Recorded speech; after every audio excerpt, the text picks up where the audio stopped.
All right, good morning. Here with the moms, reviewing the book again, The Price of Privilege. Go. All right, John, this is a simple one for me, and this can be over in 2 seconds. So first of all, before I give my summary, I want to know how you feel about the book. Well, I read about 50% of it, so so I felt pretty good. Why'd you only read? Okay, you wrote, what 50% did you read? The first, the middle, the last, or a little bit of all of it? Thank you for trying to take control of this. Appreciate you, moms. Do your thing. No, because I'm telling you, it's over like in 2 seconds for me. Chocolate Woman Summer, you got it. Beginning of it. So, I mean. Okay, so it didn't grab you enough to go all the way to the end. I've been more into audiobooks, and so this one was to it on audio. That's what I did. That's what I had read. the book, so I can see why you struggle with it. I could have turned it into I could have pushed through it, but Okay. had some other ones I had to knock out. Go ahead, you go first. Want my summary? Go ahead. It was a feeble attempt to make mental health exclusionary and privileged, and that bothered me because when it all boils down, they have the resources to get the care they need, and it's a matter of prioritization. So I call the BS card on this book. I really do. Good parenting is good parenting. Sucky parenting is sucky parenting. And it's even worse when you have the funds. And I don't have the tolerance to hear the excuses of, the problems of the privileged mom. BS. It's a way to try to build business. And I'm sorry, I don't want to minimize anybody's attempt. I understand a lot of hard work probably went into re-emphasizing, if you're rich, I cater to you, bring your kids to me. No. BS. Be a parent. Period. Chocolate Woman Summer, you heard it here first. Next book, that one wasn't even worth my review. Seriously. All right, so this is where my mom and myself disagree, is that, to me, understanding mental health and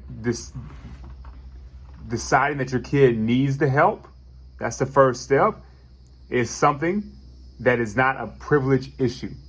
It is we agree on that. But go ahead. The parent stating, my kid needs some help, or even as a parent, the parent, needs some help, is not a privilege issue. The main thing she stated was that I read in my, 2 pages that I read. You should have read the whole book, doggone it. In my 2 pages is the kids have to repeatedly tell these parents that I'm having issues, I think I need help. They have to drag the parents to it. The parents do not want to believe it. They do not want to take the kids to it. And that is not, there is no income or privilege to that. I have tons of friends. I don't know not one of them that has gone to counseling. So if the parents have even gone to counseling, what's the probability that the kid is going to go? And by the time they're actually taking the kid, it's because the kid has done something it's astronomical really bad. That it's really bad. But a lot of times these kids, like she's stating in the book, are overwhelmed because there's a lot of parental pressure. Okay, but I don't think that's exclusive to the privilege. Yes, the types of problems you encounter may be a little bit different, but when you boil it all down, the root cause is the same. Now, towards the end, she made a comment about there being a need for additional social programs, which kind of shocked me because a lot of times the privileged don't believe in the social programs because they can't afford to get the assistance that they needed. This is very important. We need to, I think one of the things that we need to do as a society, especially an advanced society, is realize that mental health is not a separate healthcare system. Mental health should be incorporated into our regular healthcare system, a part of it, not separated. It's just a different part of the body and is a part of normal healthcare services you're assessing whether or not there's a need for mental health. As a matter of fact, not even assessing it, but incorporating it as a part of your regular exam process. Then you remove the stigma. It puts everybody on a normal level because everybody at some juncture needs to talk to somebody. You get the plan for that? I can work it. I can work it.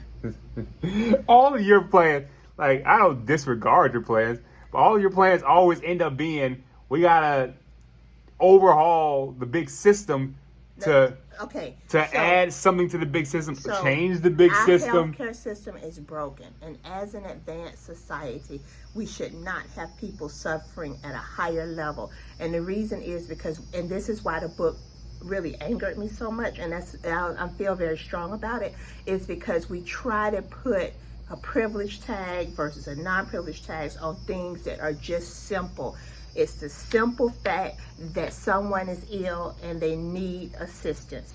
And until we as a society approach that, and it ties into our larger healthcare system, which you know I spent the majority of my career in, and yes, I can say that it is broken. It's broken. And we could read a book on that one and spend a whole nother dialogue. And if you really want to dig deep, we could start digging into how our healthcare system is broken. Because in order to be a dominant society, a healthy society, you've got to focus on health first. So to me, and stop politicizing things that aren't political. It's not a political issue. It's not an exclusionary issue. If your child needs help, your child needs help. If you need help, you need help. Period. And at some juncture, we all need help. So, thank you for telling me once again your societal opinions about it, that it's broken and that you want it fixed. This will always be, every single conversation pretty much just boiled down to this. I think it is a one household game. One household figures it out. They share with another household, and it comes from bottom up.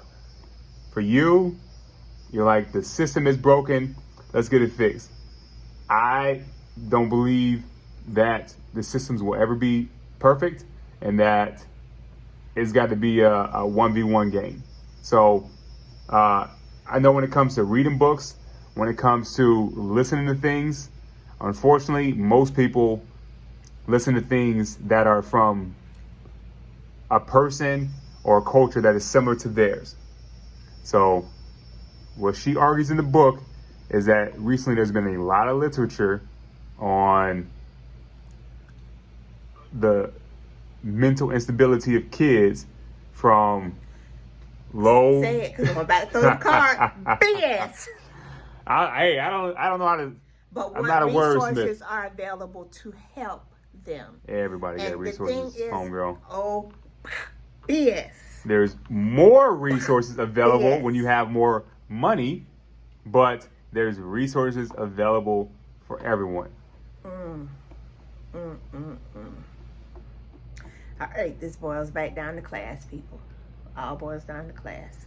And there you have it. Another lovely session of a book, The Price of Privilege.